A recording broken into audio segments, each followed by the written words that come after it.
J'ai tout fermé, il peut rien m'a...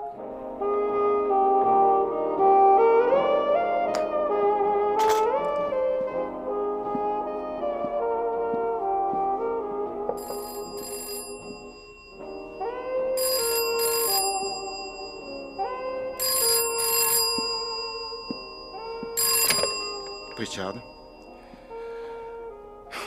il faut arrêter d'appeler chez moi, par pitié. Non. Elle est dans sa chambre, elle est couchée. J'ai dit que je le ferai, je tiendrai parole. Mais c'est moi qui déciderai quand. Mais en attendant, je ne veux plus d'appel.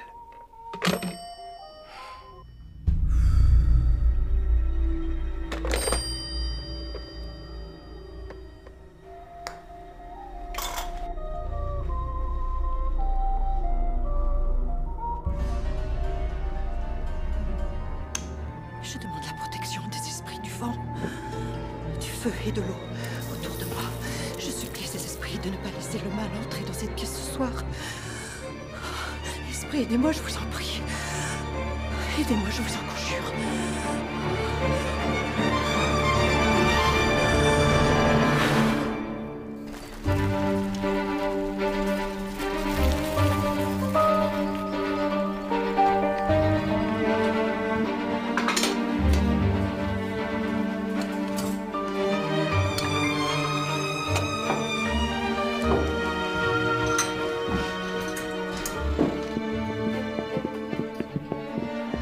Caroline, dites à Esther que je prendrai mon petit déjeuner dans mon bureau. Bien, monsieur.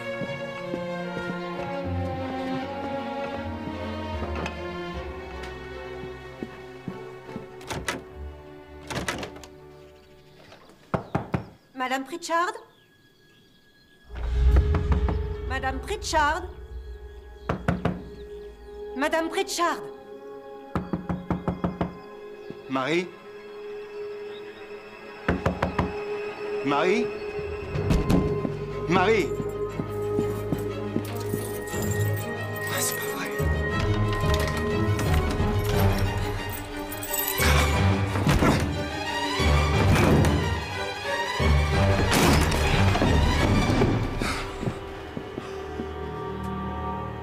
Oh non.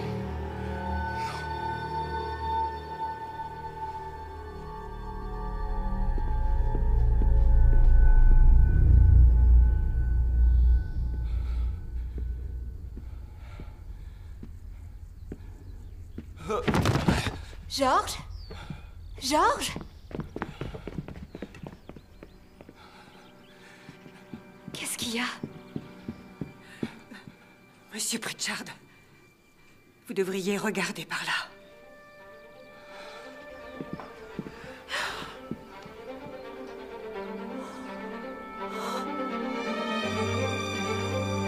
Regardez le géranium, monsieur.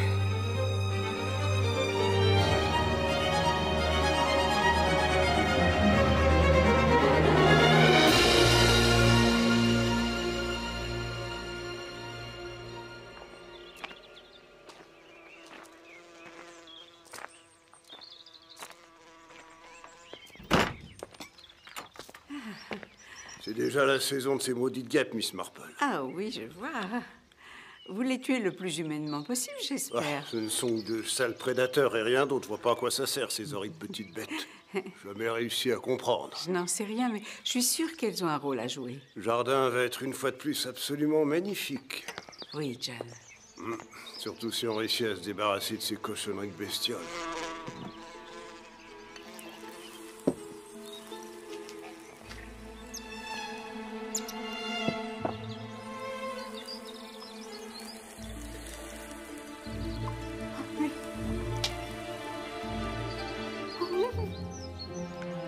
Qu'est-ce qui se passe, Miss Marple? Ça va.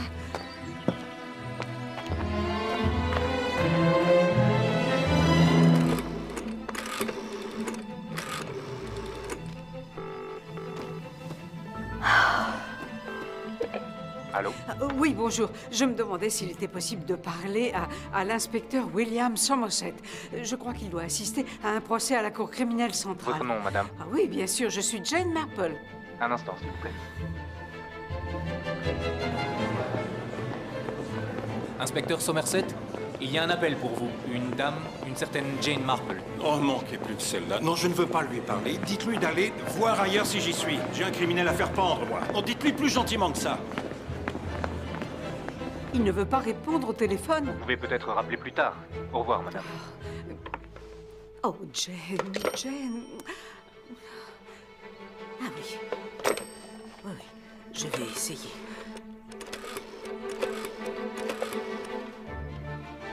Scotland Yard? Oui, bonjour. Auriez-vous l'obligeance de me dire où je peux trouver Sir Henry Clittering?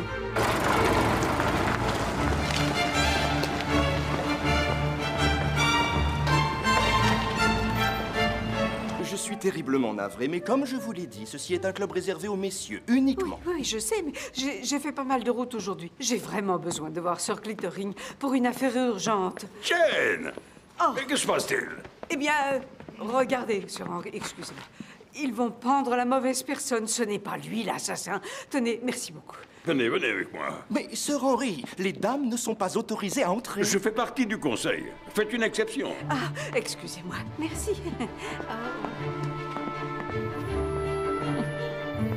Vous devez interrompre le procès, Henry. Sinon, il y aura de terribles conséquences. Vous connaissez bien cette affaire. Oui, oui, mais je suis à la retraite depuis un certain temps, vous savez. Je n'ai plus aucun pouvoir à Scotland Yard. Mais vous pouvez contacter ceux qui en ont alors que je ne peux pas. Et il faut que je leur Du parle. calme, Jane, du calme. M'avez-vous vu me tromper une seule fois, Non. Henry? Depuis le temps que vous me connaissez. Non. Eh bien, ça m'est arrivé cette fois-ci. J'y étais quand ça s'est produit et je me suis trompée. Vous vous souvenez, quand Madame Chalinor est morte à Sainte-Marie-Mide? Madame Chalinor est morte assassinée. Non, mais lorsqu'elle est morte, elle avait un panier à tricot rempli d'ouvrages abandonnés. Et tout ça était tellement enchevêtré qu'il était simplement impossible de démêler les fils. Eh bien, c'est exactement la même chose avec cette affaire du géranium bleu. C'est devenu tellement embrouillé que c'était extrêmement difficile de savoir où était la vérité. Racontez-moi ce qui s'est passé, Jane. Et dites-moi en quoi vous vous êtes trompée. Bien. J'ai été invitée dans le sud-ouest de l'Angleterre par l'un de mes amis, Dermot Millwater. Il vit dans un village, Little Ambrose. Pour y aller, il faut prendre un bus à la gare de Fotherby.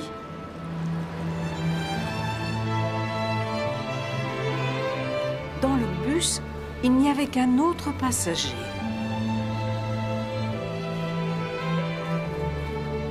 Et il avait envie de parler. J'adore la nature, pas vous? J'aime les arbres dépouillés, les nuages. Oh, si, j'adore, moi aussi. Mon cœur bat fort quand je vois en plein ciel un arc-en-ciel. Wordsworth. Oui, oui. Et je n'ai pas honte. Je n'ai pas honte de dire que j'ai traversé un tunnel. Madame? Oh, Marple, Miss Marple. Eddie Seward, ou juste Ed, ou Eddie. Eddie. Quand je suis sorti de ce tunnel, j'ai vu un crocus. Je l'ai vu par la fenêtre, tout blanc. Ce crocus, c'était vraiment magnifique. C'était terriblement magnifique. Je me suis aperçu qu'avant, je n'avais jamais su voir la beauté de la nature. J'aurais dû la voir, j'aurais dû la voir. Et là, mon cœur s'est mis à battre, comme le dit Wordsworth. Il a bondi.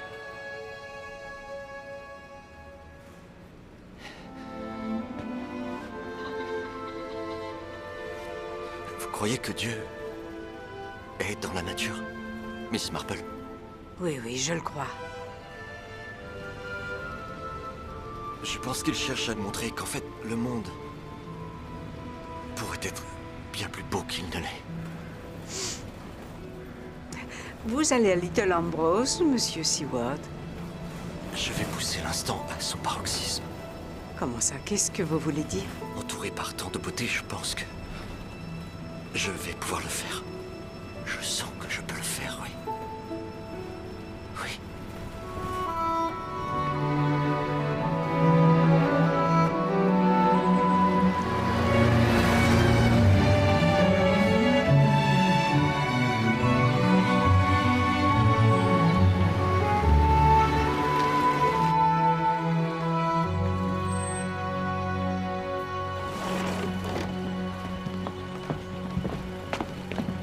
Et voilà. Au revoir. Madame. Jane! Jane!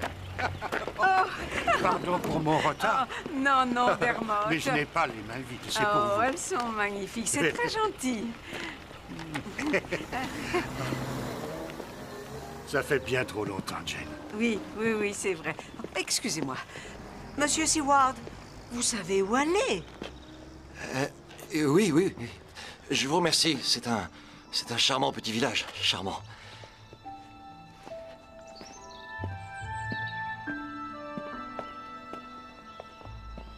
Quelle merveilleuse journée. Je sens que rien ne va me résister. Tout se déroule comme je l'avais rêvé. Oh, ça va chérie, tu as bien dormi? Tu vas écrire aujourd'hui? Oui, évidemment. Ah, non, tu sais bien que ce n'est pas pour toi. Mais elle ne va pas tout dévorer quand même. Il y avait un type qui s'appelait Daniel Lambert. C'était l'homme le plus gros d'Angleterre. Pas de méchanceté sur ma sœur. C'est pas mon genre. Quand il est mort, il a fallu le sortir par la fenêtre qui donne sur le devant de la maison. Il était si gros que les croque-morts n'arrivaient pas à passer son corps par la porte. C'est une impression ou je parle tout seul? Je parle tout seul. Je parle tout seul comme d'habitude. Voyons un peu. Bonjour, vous devez être Miss Marple? Oui. Jane, c'est Esther, ma nièce, la fille de Robert. Oh non, je me souviens de vous lorsque votre père avait la paroisse de Sainte-Marie-Mine. Vous étiez grande comme ça. Oh, j'en ai un excellent souvenir. C'est toujours aussi joli? Bien sûr, oui. Mais ce village-ci, c'est franchement le plus beau que je connaisse. Et votre église est plus impressionnante que la nôtre. Oui, enfin, la beau être impressionnante, elle risque de ne pas résister très longtemps. Par ici. On a eu des problèmes. Un affaissement du mur côté sud. Oncle Dermot a trouvé de l'argent pour consolider les Ça a fondations. été un travail bâclé, un véritable sabotage. Mais le diocèse ne peut pas vous aider. Eh non. Mais nous avons un plan. Il y a un généreux millionnaire au village maintenant. C'est Monsieur Trans-Europa Airlines. Il a acheté Summerlee aux enchères quand le Major Frayne est mort. Il a eu tout en bloc, avec tout ce qu'il y avait dedans. Esther est cuisinière à Summerlee. C'est vrai. Et notre plan, c'est qu'aujourd'hui, quand il va être fait capitaine du club de golf, il a une envie soudaine de se montrer très généreux. Mais où est-elle? Elle dit que tu peux klaxonner tant que tu veux. Ça ne fait que lui donner la migraine. Je n'ai klaxonné que 2 fois. Quoi qu'il en soit, elle a décidé de ne pas venir avec toi. Mais enfin, pourquoi? Attends, je vais t'aider à monter. Non, non. Merci, Georges. Elle s'est fait lire son horoscope au téléphone ce matin de bonne heure. Elle veut que tu téléphones au docteur Frayne. Tout va aller de travers. Un malheur peut m'arriver aujourd'hui. C'est ce qu'il m'a dit. Ça va être une mauvaise journée. La lune est en Mars ou quelque chose comme ça. Il y a de mauvais présages, Georges. Oh, passez-moi les chocolats, vite. Mais où sont-ils? Il m'a dit d'éviter de sortir de la maison, sinon de terribles choses risquent de m'arriver. Oh, mais pas cela, les truffes, espèce de bon à rien. Vous devriez tous rester ici. Pas de golf, restez ici, dans ce sanctuaire, avec moi. Sauf vous. Vous pouvez aller où vous voulez. Infirmière Copling, vous m'agacez. Et j'espère qu'il vous arrivera de tas d'ennuis. Chérie, tu as dit que tu avais très envie d'aller au club de golf, que tu voulais porter ta nouvelle robe qui fera l'admiration de tous. Chérie, tout le monde veut te voir. Oui, ils veulent me voir étendue là, sur le sol, raide, morte. Ils veulent rire comme des fous pendant que je serai là à rendre l'âme.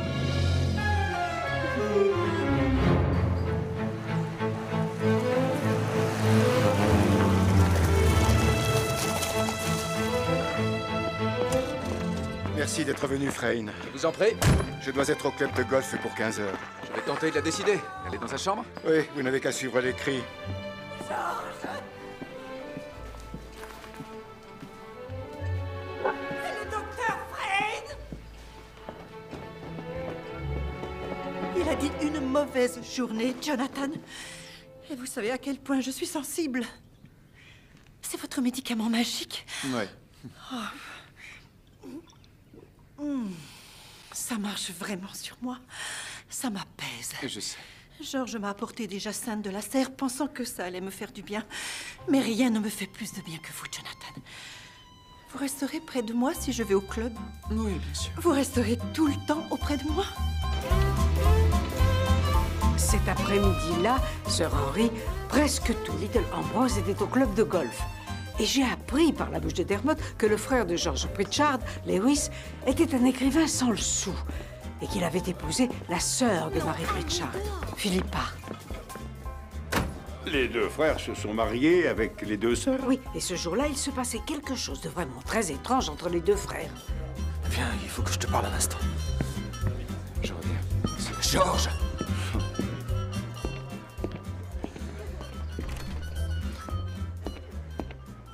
Qu'est-ce que tu as au nez? Donne-moi 20 livres sterling. Je les dois à Pilger et je ne les ai pas. C'est lui qui t'a fait ça? Je marchais pour venir ici, il était en voiture, il s'est arrêté et il m'a dit que si je ne le payais pas, ce serait pire que ça. Si tu veux de l'argent, mon frère, il faut que tu le demandes à Marie. Oh non! Elle veut s'assurer que l'argent qu'on te donne va aller à sa sœur et non à un de tes satanés bookmakers. Georges.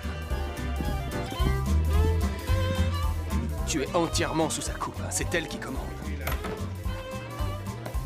Je sais que tu as toujours sur toi plus que ce qu'un type ordinaire peut gagner en un mois.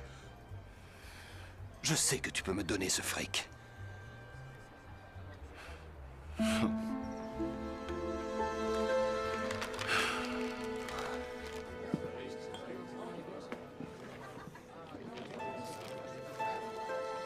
Tu n'es pas obligé de le dire à ta femme. La prochaine fois, inutile de venir me voir. Tu demandes à Marie. Vous êtes prête? Oui. Allons-y.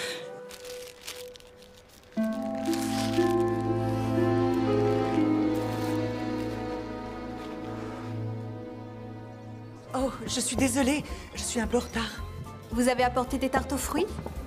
Non? Non, j'ai oublié d'en faire. J'ai manqué de temps. Ce n'est pas grave, ce n'est pas grave. J'espère seulement que nous aurons assez à manger. Hazel est une artiste, Miss Marple, donc un peu rêveuse. Il faut la prendre comme elle est.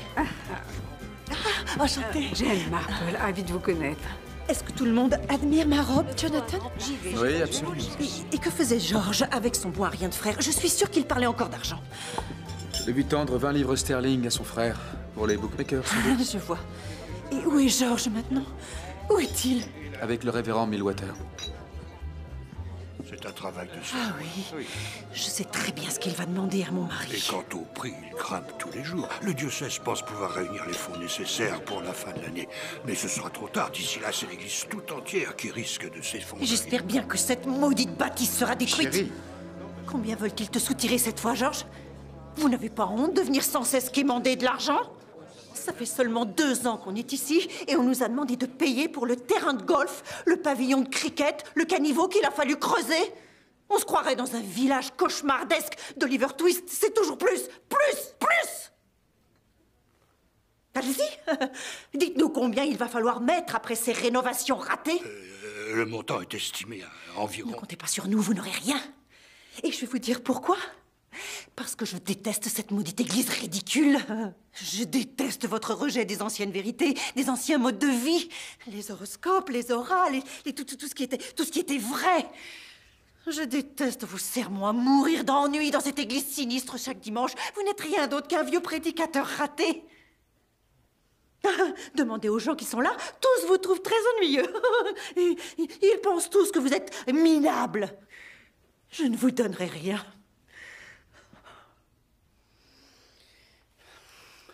Ça y est, j'en ai fini avec cette histoire. Vous pouvez arrêter de me regarder bouche bée. Et si nous allions à l'extérieur? Nous sommes là pour fêter notre nouveau capitaine.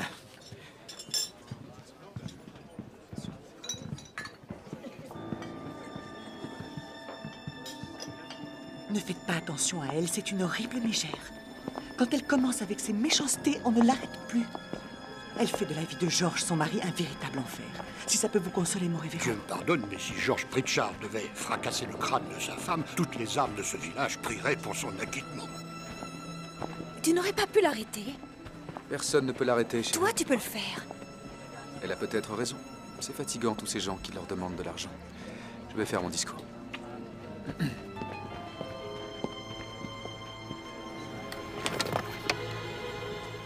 Mesdames et messieurs, depuis que George Pritchard est à Little Ambrose et qu'il a acheté Summerlee à feu mon père, il nous a beaucoup aidés. Le pavillon de cricket, le parcours de 9 trous rénové et de nombreux autres projets ayant amélioré la vie de notre communauté sont dus à la générosité de George. C'est donc avec un immense plaisir que nous lui proposons d'être le capitaine de notre club. À la suite de feu mon père, qu'il a été de nombreuses années. Je l'invite à effectuer le drive rituel à partir du premier tee. Voyons s'il peut battre le record précédent, détenu par le capitaine des dames, Madame Hartop, et qui est de 167 mètres. Phénoménale distance, quand on n'est qu'une femme. J'espère battre ce record. Tes enfants sont prêts à chercher la balle? Oui, ils sont là-bas. Très optimistes, comme tu peux le voir. Vous êtes inquiète, Madame Hartop? Mais non, elle n'est pas inquiète. Elle l'a déjà vu jouer.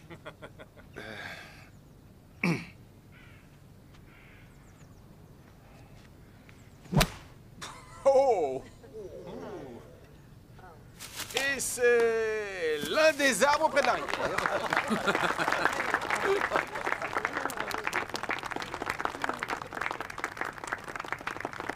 J'ai droit à une seconde chance? Non, impossible. Mes petits ne vont jamais la retrouver, celle-là, Georges. Il leur faudra des années. Ils vont ressortir de là avec des barbes blanches et des cannes.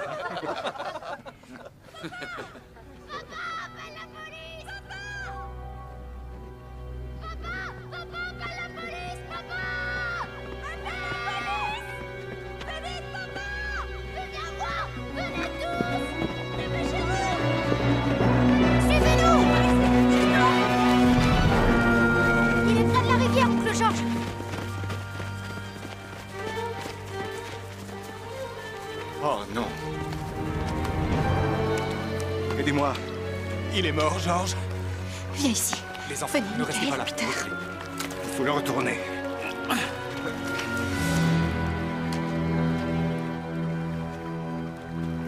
Qui est-ce? On le connaît? Oh mon Dieu.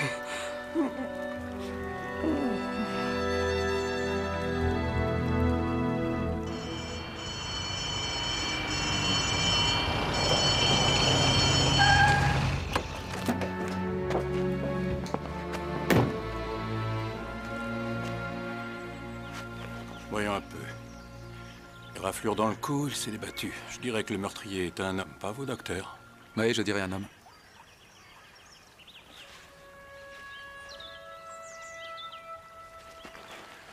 C'est un gars d'ici? Non. Mort il y a une bonne heure. Assassiné en amont, jeté dans la rivière, pas de veste, rien dans les poches, rien qui puisse permettre de l'identifier. Nous avons un nom, inspecteur Somerset. Nous savons qui c'est. Est-ce que Eddie Seward a dit d'où il venait? De Londres, je suppose. Son manteau provenait de la rue Savile Road et étant dans le bus de 10h25 venant de Fotherby, il a dû arriver dans le train de 8h05 venant de Paddington. C'est ça. C'est un voyage fait sous le coup de l'impulsion, inspecteur. Je pense qu'il a décidé de venir ici seulement le matin même. C'est lui qui vous a dit ça? Non, non, non, non. Il n'avait pas de sac de voyage. Et il vous a dit pourquoi il se rendait à Little Ambrose? Oui, enfin, il a dit qu'il voulait pousser l'instant à son paroxysme. Ça peut vouloir dire n'importe quoi. Non, non, non, c'est extrait d'un poème dans lequel un certain Prufrock essaie de trouver le courage de demander à une femme de l'épouser. Ah oui. Inspecteur, j'ai remarqué, en regardant le corps de cet homme, qu'il manquait la moitié de sa cravate, la cravate qu'il a étranglée. Rien ne vous échappe, dites donc. Mais il y a beaucoup à apprendre quand on a la chance de pouvoir observer le corps. Mais j'aurais une question à vous poser. Est-ce que l'autre partie de sa cravate a été retrouvée sur lui ou près de lui? Ça ne concerne que la police, Miss Marple.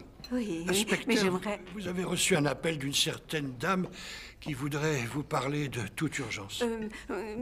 Au sujet des égratignures sur son cou, je me demandais si elles avaient été faites par le mort ou bien par un éventuel agresseur. Cela, Miss Marple, ne concerne personne d'autre que la police. Quel est le nom de cette dame? Mary Pritchard. Je vous suggère de porter un casque. Cette mort était prévue, annoncée.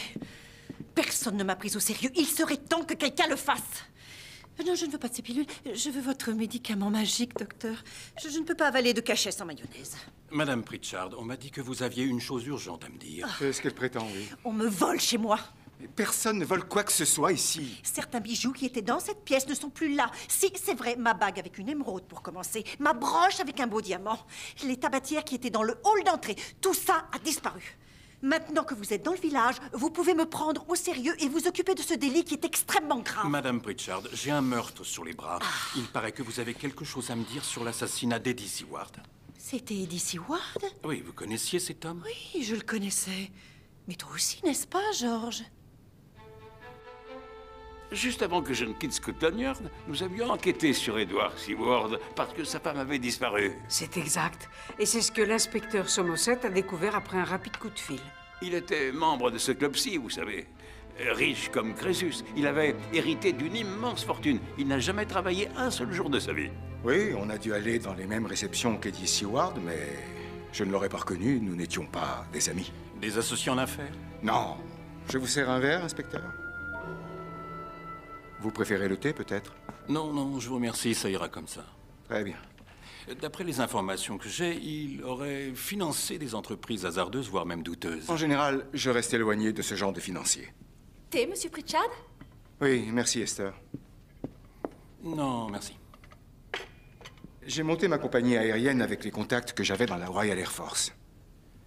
Bon. Oh, où étiez-vous entre 11h30 et la fête du club de golf cet après-midi? J'étais ici. Merci.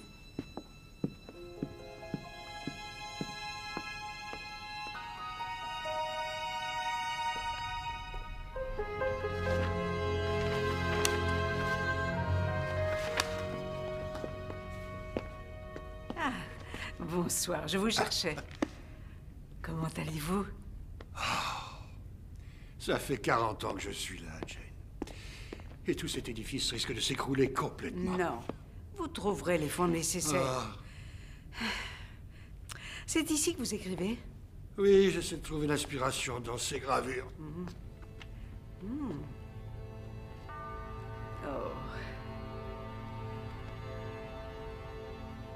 Oh.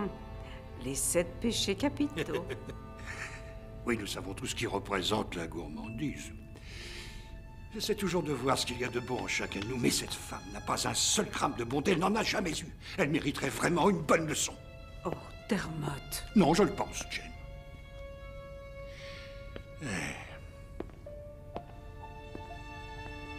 Elle a grandi dans ce village. Est-ce que vous le saviez? Non, non. Elle était très jolie. Et George Pritchard était le fiancé de sa sœur. Ils s'étaient connus dans la Royal Air Force pendant la guerre. Philippa était tellement amoureuse de lui. Je n'avais jamais vu une femme aussi amoureuse. Mais Marie lui a volé son fiancé. Voici George. Bonjour. Enchantée. Il a brisé le cœur de sa sœur. Alors Philippa s'est mariée avec le frère de George par dépit, sans doute. Marie a toujours été une épouse insupportable. Elle l'oblige à vivre ici pour jouer les châtelaines, mais lui a besoin d'être à Londres pour ses affaires. Elle le persécute. Elle persécute tout le monde. Si Eddie Seward est mort, c'est bien fait pour lui. Marie, c'est horrible de dire ça. On l'a rencontré à Londres, Philippa. C'était un sale type. Un ivrogne, très violent aussi. Comment peux-tu le savoir? J'ai rencontré sa femme, vous savez, celle qui a disparu. Quand? Bon, lors de l'un de ces horribles bals donnés sur Park Lane où tout le monde s'habille comme si Édouard VII était encore sur le trône. Qu'est-ce qui se passe? Penelope Seward. Elle ne disait rien, pas envie de parler, mais elle était en colère. Elle a fini par dire qu'elle ne pouvait pas retourner au bal parce qu'elle avait une énorme ecchymose sur la joue, là où il l'avait frappée. Et ce n'était pas le pire. Elle avait des marques sur les bras. Il lui écrasait ses cigares sur la peau quand il était ivre. Elle a dit que si elle restait un seul jour de plus avec lui, je finirais par le tuer. C'est peut-être ce qu'elle a fait. Oh, Marie. La découverte du corps d'Eddie avait provoqué un certain malaise dans le village. Vous vous couchez tôt ce soir, les enfants. Moi, je peux lire. Bonsoir, papa. Bonsoir. Bonsoir, papa. J'aime bien entendre ce bruit-là. Ton livre avance bien? Ouais, ça avance. Papa, à ton avis, qui a tué cet homme? Les enfants, je ne veux pas de bazar ici. Enlevez-moi toutes ces boîtes de la table, bon sang! Allez vous mettre en pyjama. J'arrive dans 1 minute.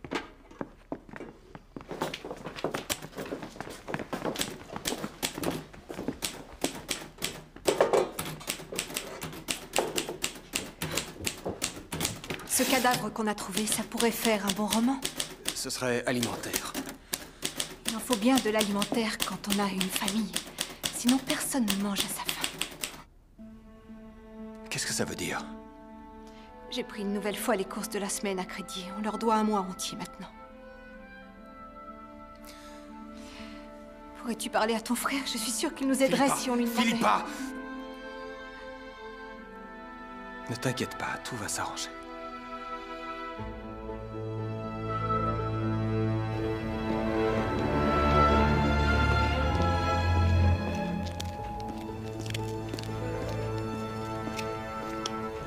Voilà 20 livres, mais c'est pas pour rembourser mes dettes. Je veux que tu les mettes sur Flavius le Grand. Course de Towcester, 2h15 demain, t'es fort en histoire. Flavius, c'est sûrement en référence à Flavius Belisarius, le seul général romain à n'avoir jamais perdu une seule bataille. Il n'a jamais été vaincu.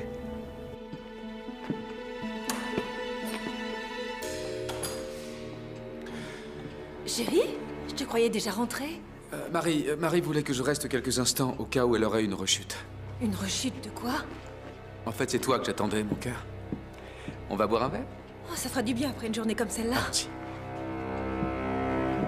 34 ans, blonde. Tu pourrais m'envoyer une photo? Je pense qu'elle est dans le coin. Je vais voir ça. C'est ça ou alors Eddie Seward est venu voir George Pritchard, ce que ce dernier nie? Eddie Seward, George Pritchard. C'est l'affaire du siècle, Bill. Ouais, je suis bien conscient de ça. Si je pouvais la régler rapidement, je serais réintégré à Londres et toutes mes histoires ne seraient qu'un vieux souvenir. Attends 2 secondes. Oui? J'ai oublié de vous dire quelque chose, inspecteur. Eddie Seward était un alcoolique, c'était absolument évident. Mais étant donné le comportement qu'il avait dans le bus ce matin, je ne crois pas qu'il ait bu aujourd'hui. C'est intéressant, mais vous pouvez me laisser. J'ai une affaire confidentielle à traiter. J'ai une question, si vous permettez. Vous croyez que les égratignures sur son cou ont été faites par lui-même ou qu'elles sont le résultat d'une lutte? Mon ami Sir Henry Clittering affirme qu'on peut toujours dire si la victime se les a infligées elle-même en regardant sous ses ongles. Vous connaissez Sir Clittering, de Scotland Yard? Oui. Eddie Seward était alcoolique, pas vrai? Il est parti de la clinique de désintoxication dans laquelle il était hier vers 17h. C'est ce que je pensais. Et je crois que sa femme pourrait être dans les parages. Ce n'est pas votre avis? Si. Oui. Eh bien, si vous avez besoin d'aide, inspecteur, faites-le moi savoir. Qu'est-ce que c'était que ça? Rien, laisse tomber. Mais je te parie que George Pritchard en sait plus sur Seward qu'il ne le laisse entendre.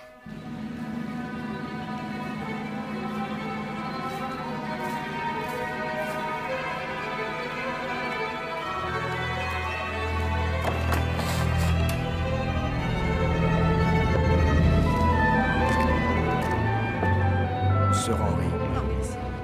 Merci. Donc, vous aviez tous les deux raison, vous et Somerset. Penelope Seward était bien à Little Ambrose. Oui. Mais attendez. Il faut que je vous dise la suite. Et c'est là que ça commence à devenir un peu embrouillé. Comme les pelotes de laine de Madame Chalinor. Les pelotes de Madame Chalinor. Le matin suivant, alors que tout le monde était sorti sauf elle, Marie Pritchard a reçu une visite. Chaque fois qu'elle entendait parler d'une diseuse de bonne aventure, il fallait absolument qu'elle se fasse lire l'avenir. Et celle qu'elle avait contactée et qui venait la voir ce soir-là se faisait appeler Zarida. Zarida, entrez.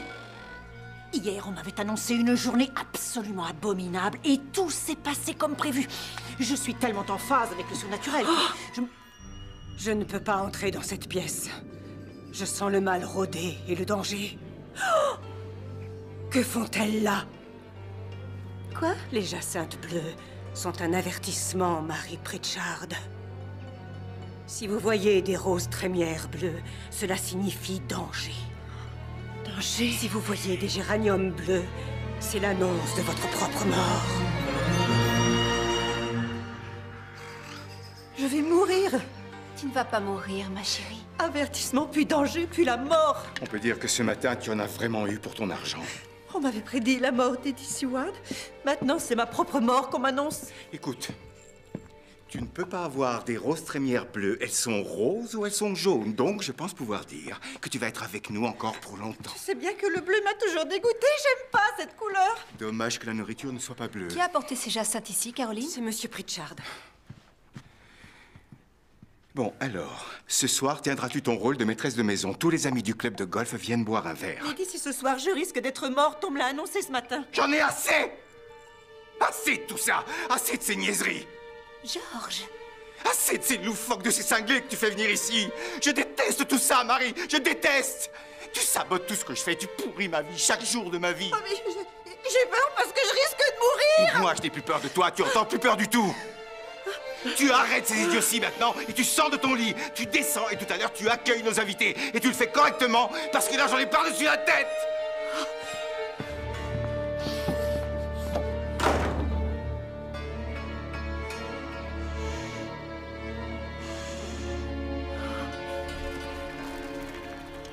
Jane, vous voyez ça, cette énorme fissure? Oui, je vois. Y a-t-il eu des personnes nouvellement arrivées dans le village dans les 2 ou 3 dernières années? Des femmes d'environ 30 ans? Il y en a quelques-unes, au moins 2, je pense, hein, Esther? Ils ont changé d'infirmière à Summerlee. La dernière, Caroline Copling, a d'excellentes références. C'est vrai, hein, Esther? Tout à fait, oui. Et puis il y a moi, bien sûr, Miss Marple. Je suis ici depuis 1 an. Oui, ça fait 3. Je t'avais oublié. Et si ce cher Dr. Friend finit par franchir le pas et te demander en mariage, tu seras dans le coin pour quelque temps encore. S'il se décide un jour. Pourquoi le corps d'Eddie Seward a-t-il été rejeté près du terrain de golf? Y a-t-il quelque chose en amont de la rivière, pas très loin? Eh bien, il y a seulement un vieux moulin, mais pratiquement abandonné. À quoi pensez-vous? Je crois qu'Eddie est venu à Little Ambrose pour retrouver sa femme. Il comptait sûrement lui dire qu'il était désintoxiqué. Il a sans doute voulu pousser l'instant à son paroxysme et lui dire de reprendre la vie avec lui. Mais au lieu de ça, elle l'a tué et a jeté son corps comme elle a pu dans la rivière? Ah, c'est possible. Miss Marple, j'ai entendu George Pritchard mentir au policier qui était là hier. Oh, où étiez-vous entre 11h30 et la fête du club de golf cet après-midi? J'étais ici. Merci. C'est faux. Il a été absent de Summerlee pendant tout l'après-midi.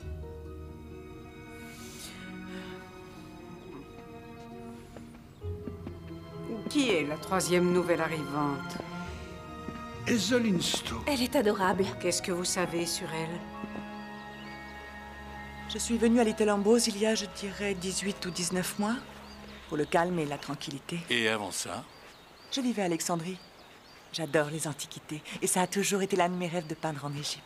Vous y êtes resté longtemps? Oui, plusieurs années. Ma sœur est mariée au consul britannique. Je n'ai jamais rencontré ce monsieur Eddie Seward, inspecteur. Je crains de ne pouvoir vous aider. Oui, bien sûr. Et avant l'Égypte? J'étais à Londres. Puis-je vous demander si vous réussissez à vivre de ce que vous faites? Tout juste, mais oui, j'y arrive. Il y a une galerie à Chelsea qui me prend de temps en temps des toiles. Mais pour moi, inspecteur, c'est plus une vocation qu'une profession. Ah.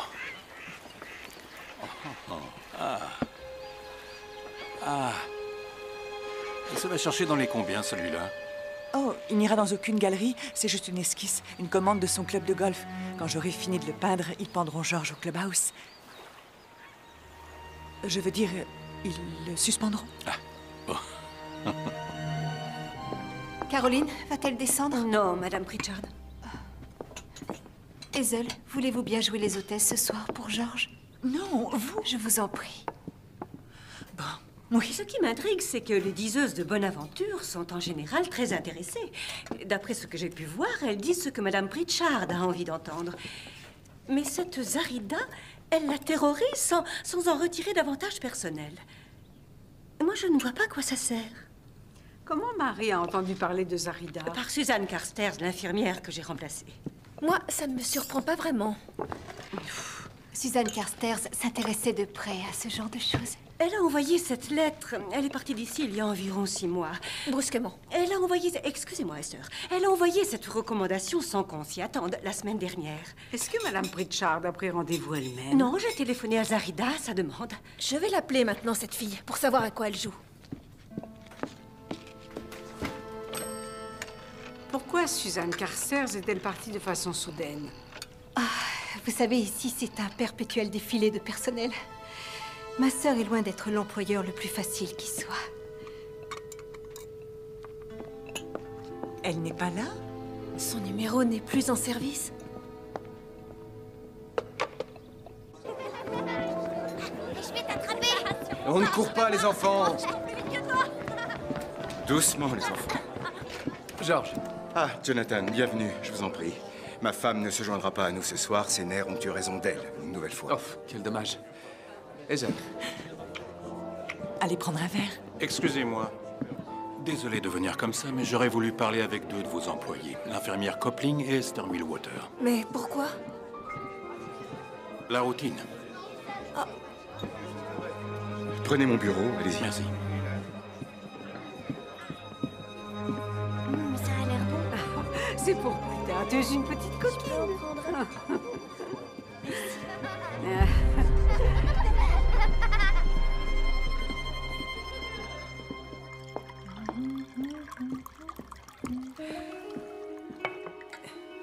Madame Pritchard, j'ai pris la bouteille contenant le remède miracle du docteur. Je l'ai prise là-haut dans la chambre de votre sœur. Pourquoi faire, Caroline? Vous devriez le goûter.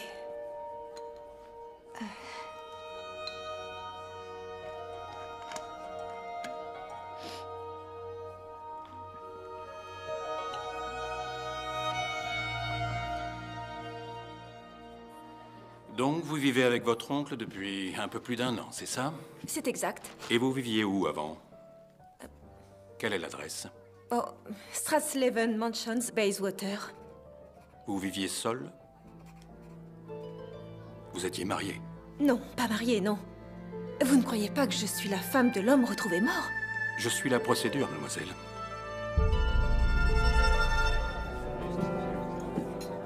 Je crois que Madame Pritchard a besoin de vous voir, Dr. Friend. Oh, excusez-moi. Ce que vous dites est incroyable.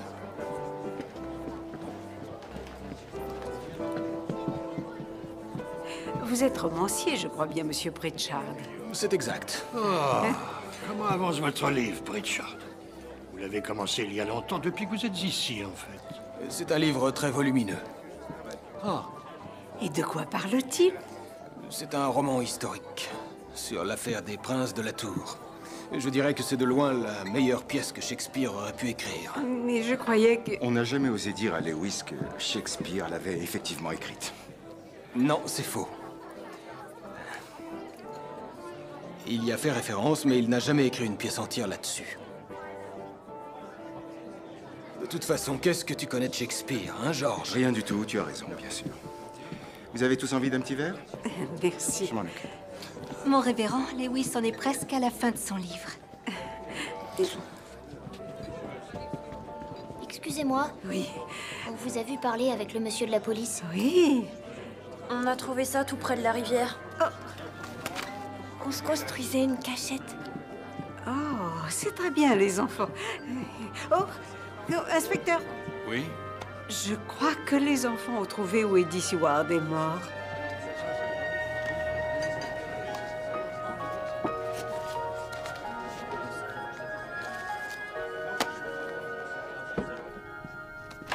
Madame Pritchard demande s'il serait possible Dr. Frayne. S'il serait possible de lui monter un plateau. Qu'est-ce que ça signifie, Jonathan? Ah, c'est vous qui avez la bouteille. Nous la cherchions. Pourquoi y a-t-il de l'eau dedans?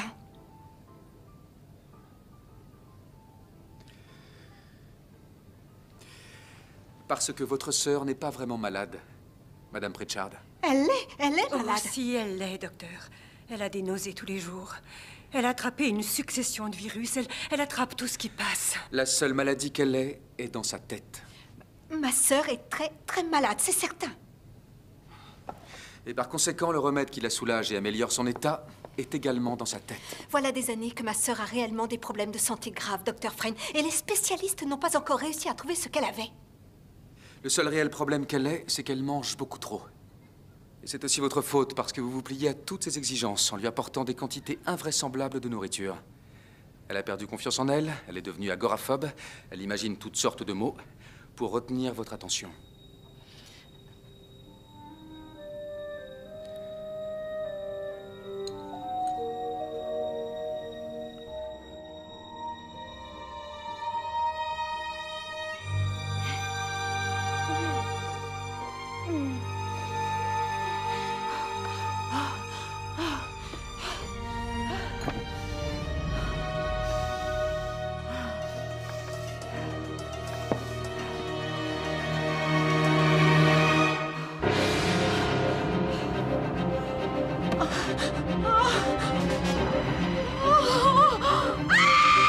C'est certain.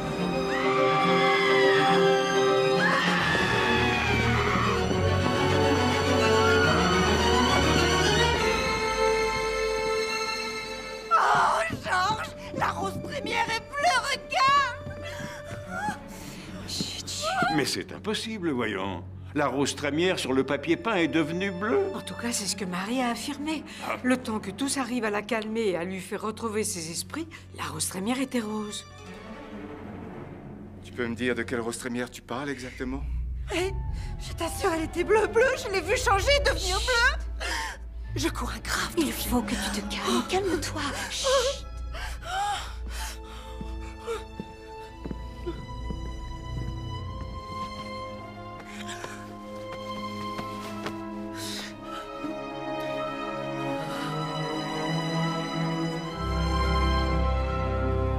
C'était le fruit de son imagination. C'est ce que les personnes présentes ont cru, mais Marie était certaine d'avoir bien vu. Et je la crois. Enfin, maintenant. Quelqu'un devait chercher à la faire littéralement mourir de peur. Quel genre de papier peint était-ce sur les murs? C'est ce que j'ai cherché à savoir ce soir-là. Je voulais savoir d'où il provenait exactement. C'est moi qui ai peint le motif. Oh. Oui, ma sœur n'a pratiquement pas quitté le lit l'été dernier. Elle regrettait de ne pas voir le jardin, alors on le lui a apporté dans sa chambre, sur les murs. Georges m'a demandé de créer le motif du papier d'après les fleurs du jardin. Il était très précis. Il voulait certaines fleurs et pas d'autres. Je trouve ça très audacieux. Des primes verts, des boutons d'or, des digitales, toutes sortes de roses trémières qui fleurissent en même temps. Pour moi, c'est extravagant. Merci, Esther. Mais de rien, Philippa.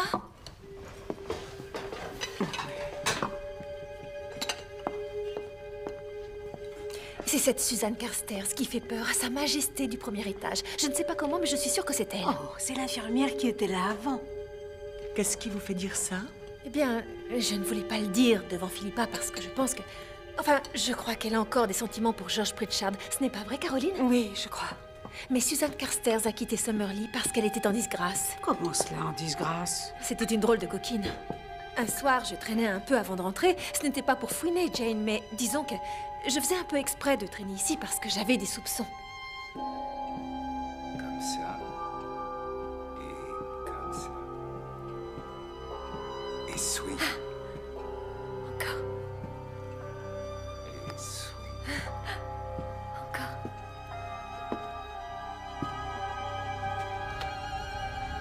Sweet.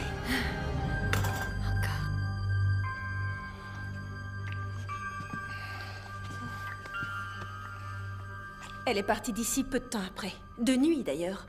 Je crois qu'elle voyait en George la chance de sa vie. Elle devait s'imaginer en seconde Madame Pritchard, et quand George l'a compris, il s'est débarrassé d'elle. Mais est-ce que Marie est au courant de leur liaison? Je n'en sais rien. Mais je parie que Suzanne Carstairs et Zarida, c'est la même personne. Épouvanter la femme de George et sa façon à elle de se venger.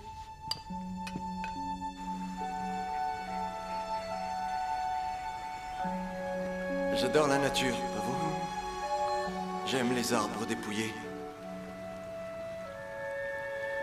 C'est bon, les enfants, merci. Allez avec le policier, il va vous reconduire. Allons, les enfants, à la maison maintenant. C'est donc ici qu'il a été jeté dans la rivière. Je me demande si c'est ici qu'il a été tué. Ou qu'il s'est suicidé, inspecteur. Non, c'est un crime, Miss Marple. C'est très clair. Il n'a pas laissé de mots expliquant son geste. Des meurtres bien ficelés qui ressemblaient à des suicides, moi j'en ai vu un paquet. Quand une personne veut en finir avec la vie, inspecteur, elle peut chercher à le faire dans un endroit significatif pour elle. Qu'est-ce qui est significatif ici pour Eddie Seward? C'est magnifique. De plus, il m'a dit qu'après s'être sorti du tunnel de l'alcoolisme, il puisait une grande force dans la nature et qu'il y avait trouvé Dieu. Oui, oui, s'il s'était réellement suicidé, pourquoi on n'a pas trouvé le corps pendu à cet arbre? Parce que sa cravate n'a pas supporté son poids très longtemps. Elle s'est alors déchirée et le corps est tombé juste là, sous l'arbre. Donc, il est tombé dans l'eau et a flotté en suivant le courant. C'est ça votre explication? Vous en voyez une autre? Oui, sa femme l'a tué et a fait en sorte que ça ait l'air d'un suicide. Mais les égratignures sur son cou ne proviennent pas forcément d'une lutte, ce sont peut-être ses propres mains. Un dernier sursaut pour sauver sa vie. S'il voulait se suicider, pourquoi essayer d'arrêter en cours de route? Parce que, comme mon ami Sir Clittering le dit, quelquefois, les gens regrettent leurs gestes au moment où ils le font. Inspecteur, vous le savez bien, non? Non, non, je n'y crois pas une seconde. Pour moi, c'est un meurtre. Pourquoi n'êtes-vous plus à Londres? Pourquoi avez-vous été muté ici? Si vous connaissez Sir Henry, je suppose que vous n'aurez aucun mal à le savoir. Il s'est produit un incident. Vous aviez abusé de la boisson? Effectivement, oui. J'étais de service. Il y a eu plusieurs plaintes et... on m'a demandé de régler le problème. Je vois. Qu'y a-t-il dans son portefeuille? De l'argent, une carte de visite portant l'adresse de son club, des tickets divers et variés. Puis-je le voir? Je vais aller à Londres, essayer de retrouver ce qu'il a fait entre le moment où il a quitté la clinique et celui où il est arrivé ici. Je vais voir s'il a rencontré quelqu'un. Excellente idée. Je vous remercie, inspecteur. Je ne crois pas qu'il y ait un lien avec Eddie, mais je pense que quelqu'un a cherché à effrayer Marie Pritchard. Vous devriez peut-être... Je crois qu'il suffit de peu pour faire exploser cette femme, Miss Marple, et je suis d'accord, je ne crois pas qu'il y ait un lien entre les deux. Des fleurs magiques. Non, mais franchement...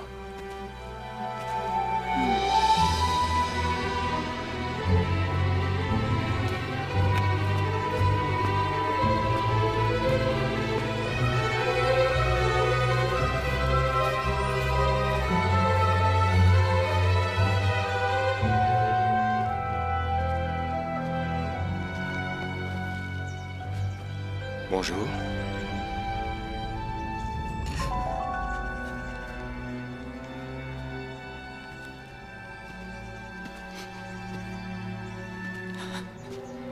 Que se passe-t-il? Suzanne Carstairs. Tu as couché avec elle depuis mon arrivée ici? Non, c'est pas vrai. Je t'en prie, ne mens pas, on t'a vu avec elle. Pourquoi? Tu ne m'aimes pas suffisamment. Mais si, je t'aime. Alors pourquoi on ne prend pas assez de risques l'un pour l'autre, Georges? Je l'ai fait parce que... parce qu'elle était là. Elle était là et toi, tu n'es jamais là. Enfin, pas comme ça. Je meurs d'envie d'être avec toi. Mais tu ne veux pas. On en discute encore et encore. On se dit qu'on a très envie d'être ensemble, mais... tu ne montres jamais que tu me veux vraiment. On se voit toujours là, dehors.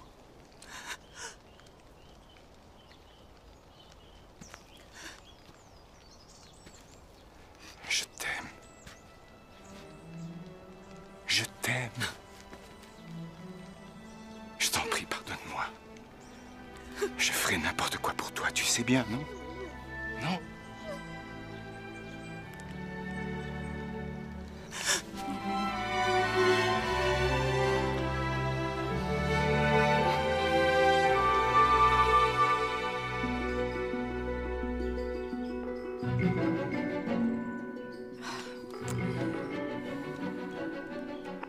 Allô? Oh, bonjour.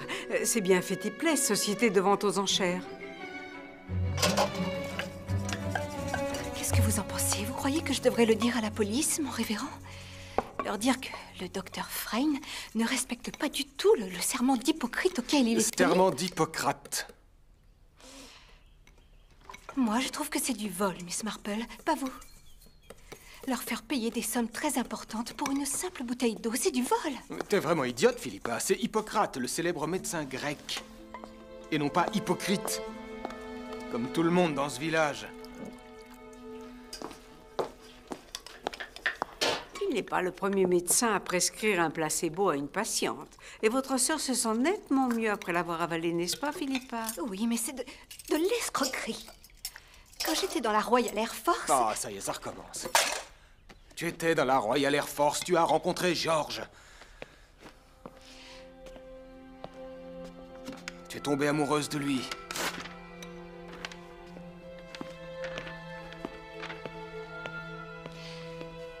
Pendant la guerre, il y avait une fille, Miss Marple, qui faisait comme avec le placebo du docteur, mais dans le cadre du marché noir. Elle coupait avec de l'eau, du whisky, des parfums, des tas de choses. Elle faisait passer des bas de mauvaise qualité pour des bas de grande marque. Tout le monde l'appelait la guêpe, parce qu'en fait, elle piquait de l'argent à ceux qu'elle approchait. Elle avait cette obsession d'avoir toujours plus d'argent. Cette avidité, cette cupidité. On la retrouve chez le docteur Frayne et moi, je crois qu'on devrait le bannir pour toujours du corps médical. Comme on a banni la guêpe pendant la guerre. Oui, mais ça a l'air succulent. Effectivement, mais ce n'est pas pour vous. C'est pour redonner le sourire à Marie.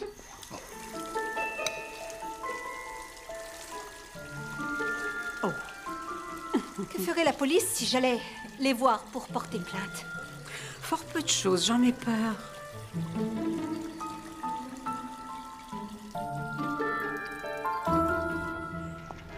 Hier, pendant la réception, vous êtes monté voir Marie, n'est-ce pas? Il y a très peu de choses qui vous échappent. Je me suis dit que si je pouvais lui parler en tête-à-tête, loin de tous les autres, et utiliser le peu de charme qu'il me reste pour lui faire comprendre la situation, j'arriverais à obtenir d'elle un peu d'argent. Et alors? Et oui, c'était arrivé avant moi.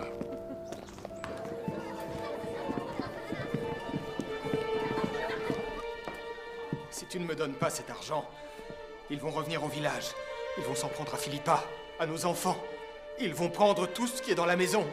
Tout ce qui est dans votre maison nous appartient à George et à moi. Tu n'as jamais gagné un seul centime de ta vie. Ce n'est que si George et moi nous mourrons que tu seras capable d'avoir de l'argent. Tu sais quoi, Marie? Tu es une garce! Une abominable garce! Va-t'en maintenant, sors d'ici! George! D'accord, je m'en vais, je m'en vais. George! Est-ce que Lewis a besoin d'argent parce qu'il dépense tout en jouant aux courses? J'imagine, oui.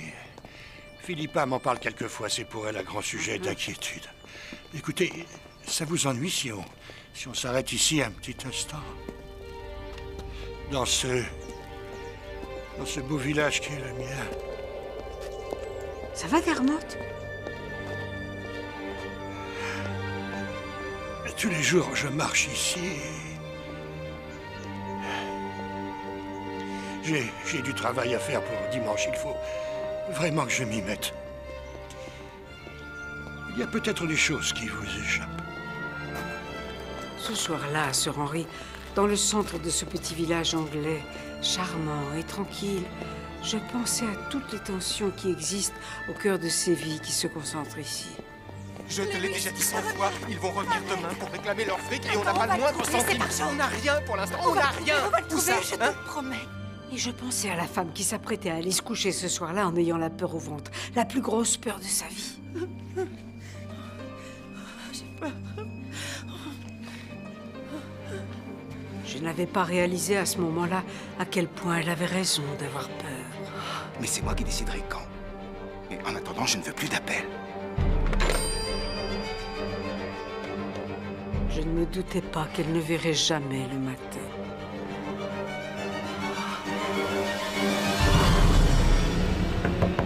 Marie? Marie!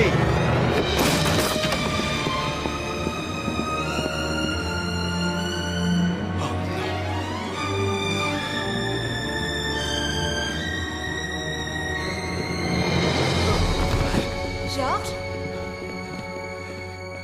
Qu'est-ce qu'il y a? Regardez le géranium, monsieur.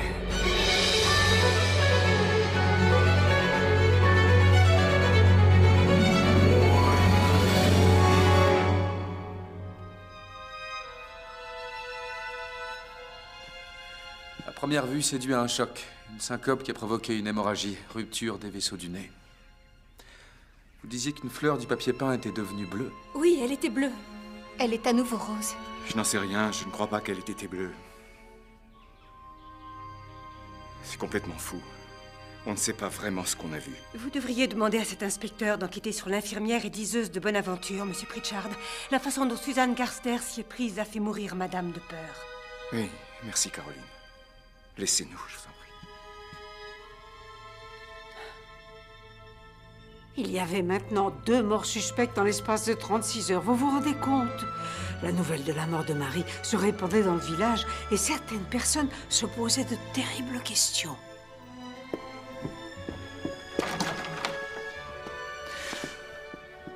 Alors, est-ce que c'est vrai? Elle est morte. Oui. Et comment? Le docteur dit suite à un choc. Mais on ne meurt pas suite à un choc, Georges. Est-ce que c'est toi? C'est toi qui l'as tuée? Moi? Tu es ta femme? Oui. Comment oses-tu dire une chose pareille? Comment oses-tu? Sors d'ici! Sors d'ici!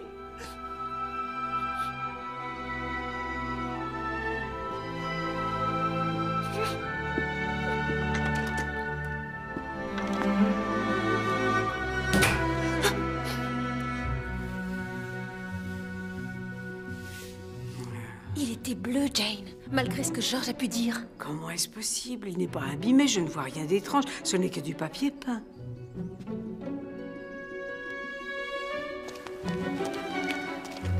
À Little Ambrose, tout le monde était déconcerté par ce qui s'était passé, Sir Henry, même l'infirmière. Qu'est-ce que je vais faire maintenant, Esther? Tout se passera bien pour vous, vous verrez. Je vais être à nouveau sans emploi alors que je croyais avoir enfin trouvé une place fixe. Je sais que Madame Pritchard était difficile, mais je me sentais chez moi. Je m'étais fait des amis. Vous les aurez toujours, ces amis, Caroline. Nous n'allons pas partir. Le métier d'infirmière ne permet pas une vie très stable, c'est certain. Et parfois, on doit se sentir bien seul. Vous l'exercez depuis longtemps? En fait, j'ai commencé au tout début de la guerre, quand on cherchait tous à contribuer. Au départ, j'étais à d'Oxford et ensuite... Oh. Mon révérend, vous ne vous sentez pas bien? Vous voulez vous asseoir? Je suis désolé. Je vous donne un verre d'eau? Non, laissez, je vais le faire. Ah, quelque chose que j'ai du mal à digérer. Où habite votre famille, Caroline? Je n'en ai plus, je suis seule, Miss Marple. Oh, et vous n'avez pas de promis? Non.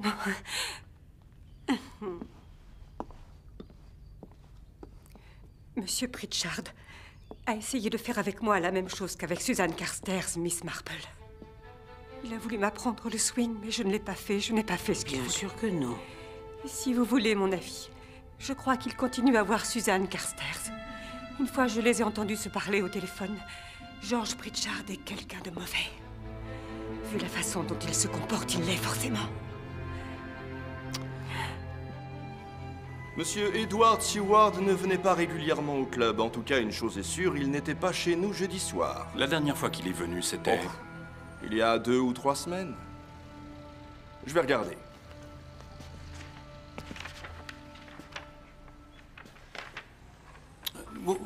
Revenez en arrière, en arrière.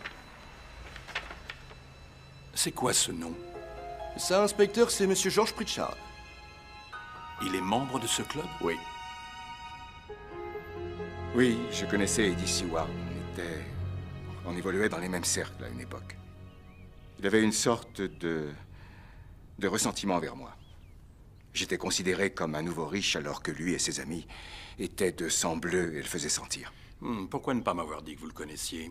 Parce qu'il est mort à 2 pas de chez moi et que je ne voulais pas être mêlé à cette affaire. Je n'ai jamais été proche de lui. Je ne l'aimais pas. C'était un alcoolique invétéré et une brute avec les femmes. Cet homme dont vous n'étiez pas proche vous a prêté 1 demi-million de livres sterling il y a 3 ans pour votre compagnie aérienne. Vous vouliez ouvrir des routes entre l'Italie et la Grèce, une entreprise non couronnée de succès. Oui, mais j'ai remboursé ce que je lui devais jusqu'au moindre penny. Vous trouverez tous les détails dans ce document, inspecteur.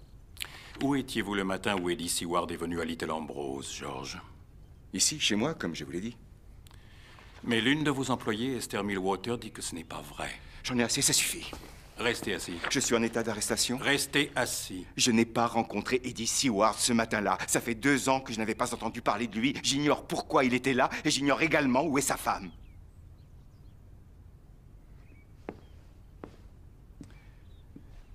Je vais vous demander de sortir, inspecteur. Ma femme est décédée ce matin et j'ai un certain nombre de choses importantes à régler.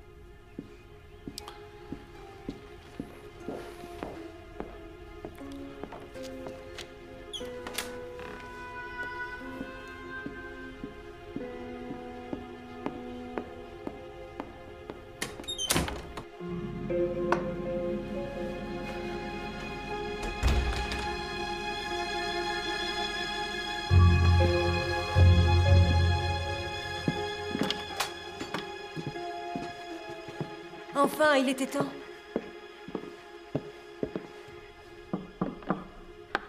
Oui, oui, entrez. Bonjour. Ah, c'est vraiment très ressemblant, Hazel. Vous avez un style très particulier. C'est ce que la plupart des gens me disent en voyant mes tableaux, Miss Marple. Oui, et quelles sont vos sources d'inspiration préférées, si je puis me permettre? J'aime faire des portraits, c'est vrai, mais ce que je préfère réellement, c'est depuis mes tout débuts, la nature. Oui. J'aime à penser qu'on trouve Dieu dans la nature. Oui.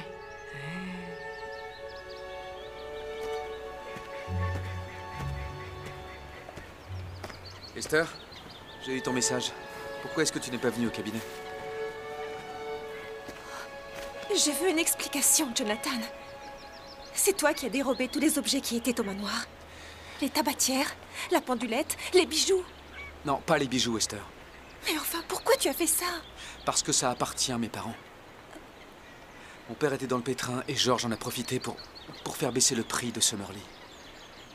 Mon père est mort en ne laissant rien. Mais ces choses ne t'appartiennent plus, Jonathan. Si je veux t'épouser, il me faut de l'argent. Quoi? C'est pour ça que j'ai supporté cette abominable mégère aussi longtemps. C'était ma passion la plus lucrative. Je ne veux pas d'argent. C'est toi que je veux. Tu ne le sais pas, ça. Il faut remettre tous ces objets en place. Sinon, tu vas avoir l'inspecteur de police sur le dos. Je croyais que c'était abandonné. Mais oui. Pourquoi il y a de la lumière? Il vous a retrouvé grâce à l'un de vos tableaux, n'est-ce pas, Hazel? Qui? Votre mari, Eddie Seward. Il a dû vous chercher partout pendant 2 ans, sachant bien que c'était lui qui vous avait poussé au départ, peut-être même au suicide. Alors il a sombré davantage encore dans l'alcool et la honte. Et puis un jour, par hasard, il reconnaît l'une de vos peintures qui se trouve à Fetty Place, marchand de tableaux à Londres. C'était le lot 172. Et bien que vous ayez changé de nom, il a reconnu votre style. Eh oh! Y'a quelqu'un? Y'a quelqu'un?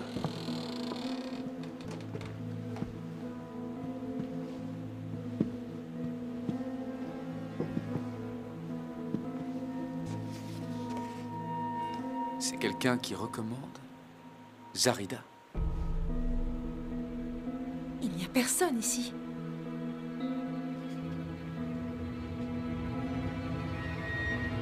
Jonathan. Oh, allez voir la police. Si votre mari a pu vous retrouver, ils ne tarderont pas à le faire. Je suis sûre qu'ils comprendront. Pénélope.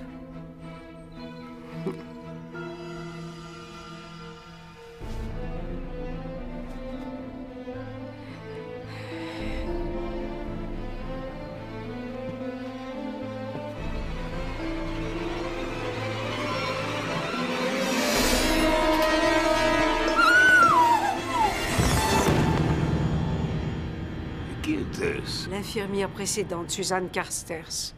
La maîtresse de Pritchard, c'est ça? Elle était enceinte de 6 mois, avec serré autour de son cou la cravate de George Pritchard. C'est lui-même qui l'avait installée au moulin, après l'avoir chassée de Summerlee. L'inspecteur Somerset a trouvé la preuve qu'elle se déguisait en Zarida. Il a trouvé également à ses doigts des bijoux appartenant à Marie, ainsi que les empreintes de George un peu partout. Il se retrouvait avec 3 morts suspects sur le dos, plus une personne disparue. Et tout semblait tourner autour de George Pritchard. Mais comment? Et pourquoi? Je voudrais que vous gardiez ça pour vous, que vous n'en parliez pas. Je peux vous faire confiance. L'inspecteur Somerset décida de ne pas divulguer la nouvelle de la mort de Suzanne Carstairs, mais de faire surveiller George.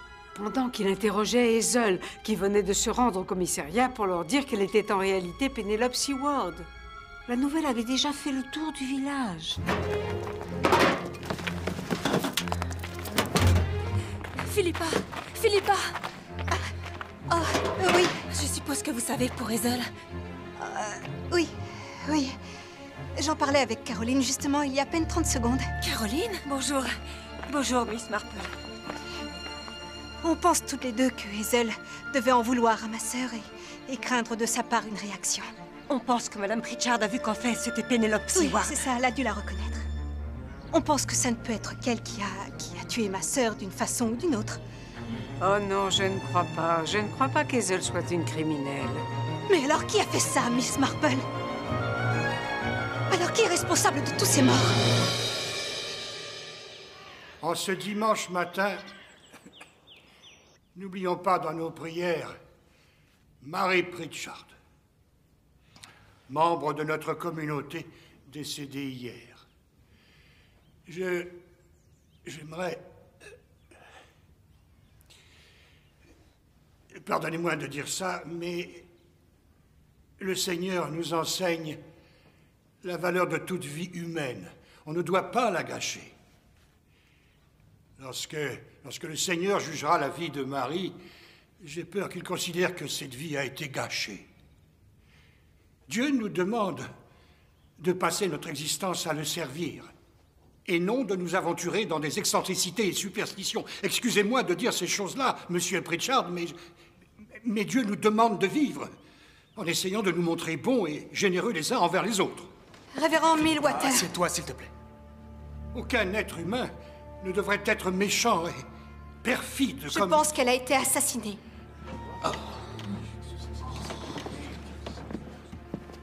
Philippa, viens, sortons. Non, George, elle a été tuée par Hazel. Je sais que c'est elle. Sortons d'ici, Philippa. Je l'ai aperçue hier. C'était tôt le matin. Elle revenait de Summerlee. Mais pourquoi Hazel aurait-elle tué Marie? Parce que tu as une liaison avec cette femme, George. Tu croyais peut-être que je n'allais pas le voir. Tu croyais que je n'allais pas m'en rendre compte. C'est elle aussi qui a tué Eddie Seward, qui était son mari. Parce que le jour où il est mort, elle était en retard à la fête du club. Oh, je suis désolée, je suis un peu en retard. Qu'avait-elle fait avant, si ce n'est tuer son mari pour être avec toi? Qu'avait-elle fait avant? Oui, j'ai vu mon époux ce matin-là. Il voulait que je reprenne la vie avec lui. Vous vous êtes vu à quel endroit? Oh, ici. Il est arrivé en disant qu'il avait changé. Qu'il m'aimait. Qu'il m'avait toujours aimé. Mais je lui ai dit que pour moi, c'était terminé. Que je ne lui reviendrai jamais. Jamais. Tu es dans le coup, toi aussi, George? Parce que maintenant, tu es libre de te marier avec elle. C'était ça, ton plan? Laisser entrer cette guêpe dans ta maison où on était si bien pour inoculer son venin. Ferme-la, Philippa! Avant de dire quelque chose que tu regretteras.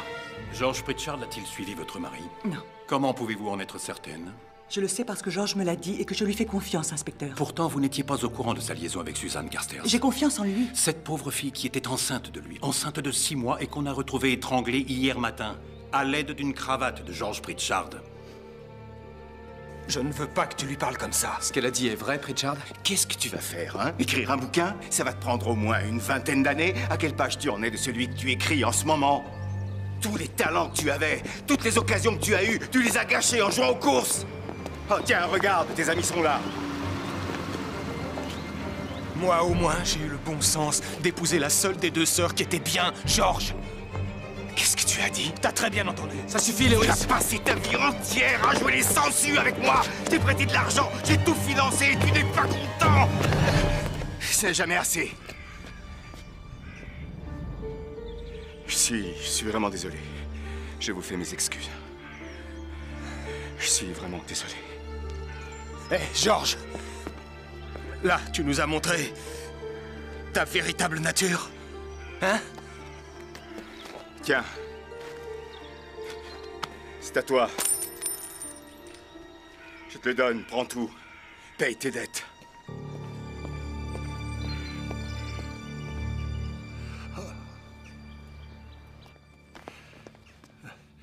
Je dois aller parler à cet inspecteur. Vous n'êtes pas en état de parler à qui que ce soit, Dermot. Ce doit être quelque chose que j'ai mangé. Mais Philippa se trompe, elle a tort. Quoi? Le matin où Marie a été retrouvée morte, Hazel ne revenait pas du tout de Summerlee. En fait, elle venait me voir, me parler. Hazel est une femme très pieuse. Pour elle, les vœux du mariage sont sacrés. C'était un véritable problème pour elle, son mariage et celui de George. Alors vous saviez qu'elle avait une liaison avec George? Oui, parce que j'étais pour elle son confesseur. J'étais tenu au silence. Ce fameux matin-là, elle était vraiment bouleversée par ce qu'elle avait entendu sur la liaison de George avec Suzanne Carstairs. Elle ne savait plus si elle pouvait encore lui faire confiance. Elle l'aime de toute son âme et il l'a sauvée à une époque. Oh. Pourquoi tant de péchés, Jane, dans un endroit aussi petit que celui-ci?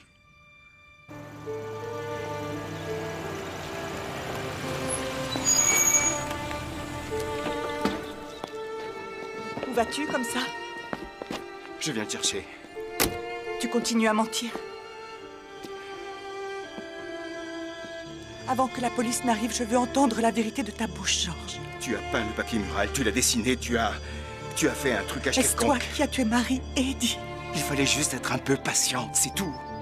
Je serais venu te rejoindre, j'aurais pris soin de toi, je te jure que c'est vrai. J'aurais trouvé la force de me séparer de Marie.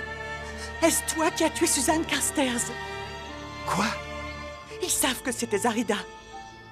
Je veux que tu me dises la vérité.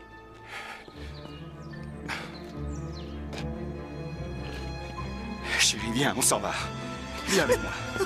Viens. Ne me fais pas mal. Allez, je t'emmène. Arrête, Chérie, viens, partons d'ici. Je veux être avec toi. George!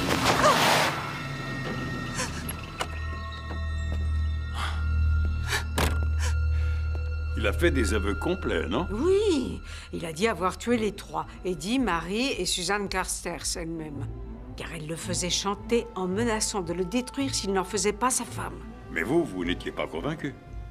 Je l'étais, en apparence, bien sûr. Il avait fait des aveux, ce devait être la vérité. Mais la seule raison pour laquelle ces aveux pouvaient être faux, c'est que George ait voulu... Protéger Hazel. Oui, il acceptait d'être condamné à la place de quelqu'un d'autre, en l'occurrence la seule et unique femme qu'il aimait vraiment. George Arthur Pritchard. Vous êtes accusé d'homicide volontaire sur les personnes d'Edward St. John Seward.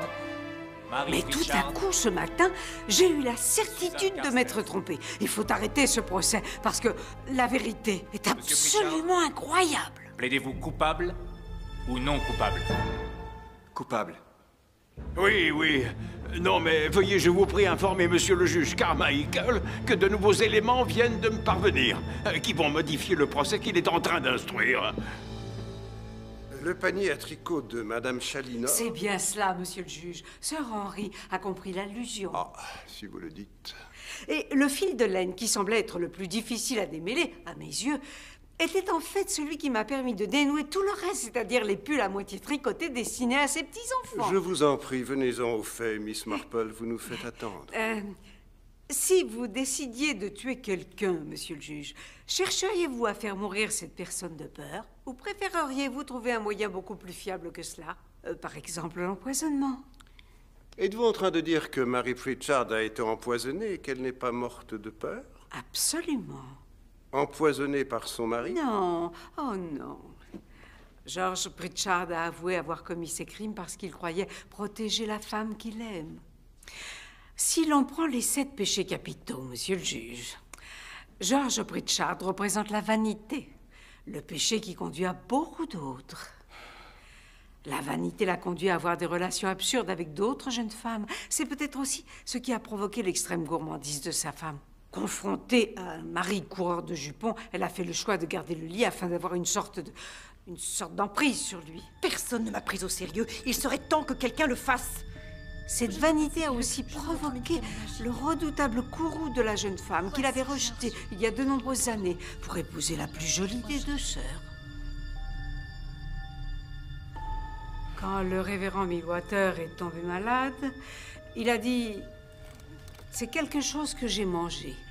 Et il avait raison, n'est-ce pas, Philippa? Il avait goûté une préparation qui était pour votre sœur. Ça a l'air succulent. Effectivement, mais ce n'est pas pour vous, c'est pour redonner le sourire à Marie. Vous l'avez empoisonnée pendant de très nombreuses années. Jour après jour. Plat après plat. Vous avez fait de sa vie un enfer. Parce qu'elle avait brisé à tout jamais votre rêve d'épouser le jeune et beau pilote que vous aimiez plus que tout au monde. Je n'ai pas assassiné Marie, George. Je voulais seulement la punir, c'est tout. Mais quelqu'un avait découvert ce que vous faisiez, n'est-ce pas, Philippa? Lorsque Marie est décédée, on vous a fait peur en vous disant responsable de sa mort. Oui. Ce qui vous a conduite à lancer des accusations contre George et Hazel afin d'éviter que les soupçons ne se portent sur vous. Tu es dans le coup aussi, George. Parce que maintenant, tu es libre de te marier avec elle. C'était ça ton plan. Elle a dit qu'ils allaient me pendre pour ce que j'avais fait. Elle vous a fait si peur que vous vous êtes débarrassé des poisons que vous aviez utilisés. C'est bien cela, Caroline? J'en parlais avec Caroline, justement, il y a à peine 30 secondes. Caroline? Monsieur le juge, savez-vous ce qu'on met dans un piège à guêpes? Oui, je sais. J'ai réalisé aujourd'hui que les cristaux de cyanure de potassium ressemblaient étrangement au sel qu'on fait respirer. Que voulez-vous dire? Monsieur le juge, je pense que Caroline Coplin a mis Marie Pritchard dans un état d'anxiété extrême en se déguisant en Zarida, diseuse de bonne aventure.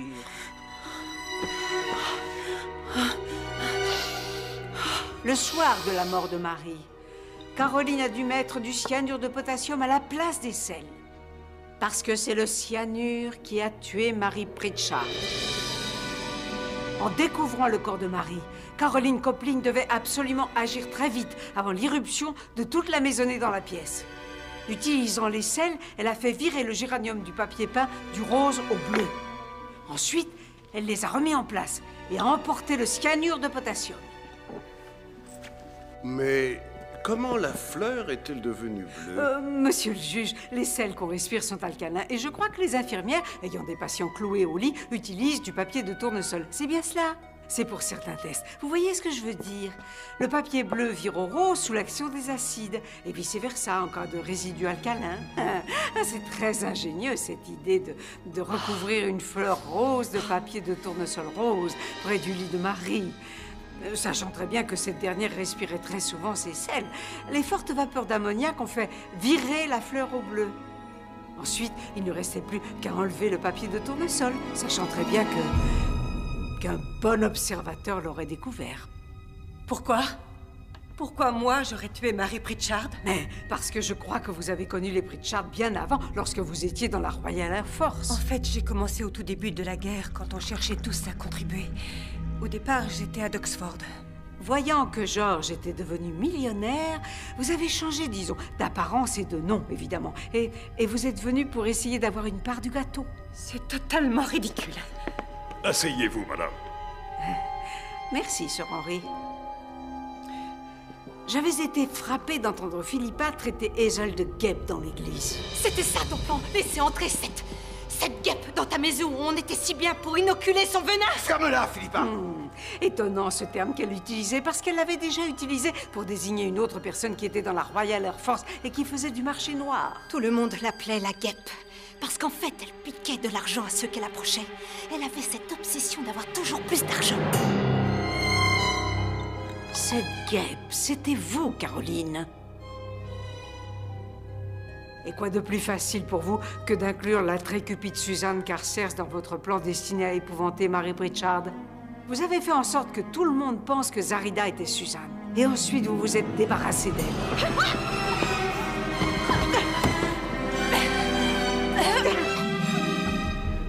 En promettant davantage encore George Pritchard dans cette succession de morts. Elle voulait de l'argent.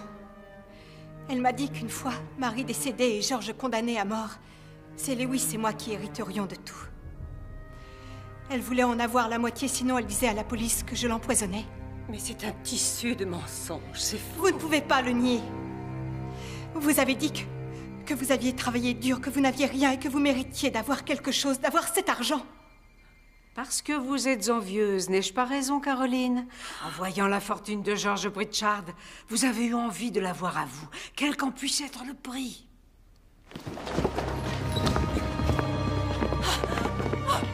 Caroline Coupling, vous êtes en état d'arrestation pour le meurtre de Mary Pritchard et de Suzanne Carsters. Non! Non! Tout ce que vous direz pourra être retenu contre vous dans une cour de justice. Non! Non! Non! Non! Et le meurtre d'Eddie Seward? Non, inspecteur, ça a toujours été un suicide. Encore une histoire d'amour qui finit mal, dans la plus grande souffrance. Je suis très content pour tout ce que vous avez fait. Merci, vous en prie. Au revoir.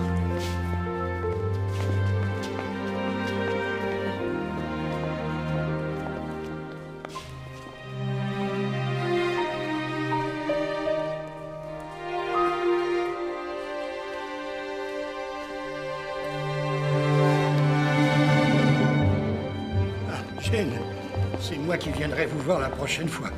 Il faut que je voie ces fameux pièges à guêpes. Je serais ravie de vous revoir. La journée a été dure, Miss Marple. Oui, oui, effectivement, dure et très particulière. Comme vous me l'avez dit une fois, Jane, rien n'est réglé si ce n'est pas réglé correctement. Absolument. Tout à fait exact. Bon. Ah. Au revoir, Jane. Esther. Au revoir. Ah.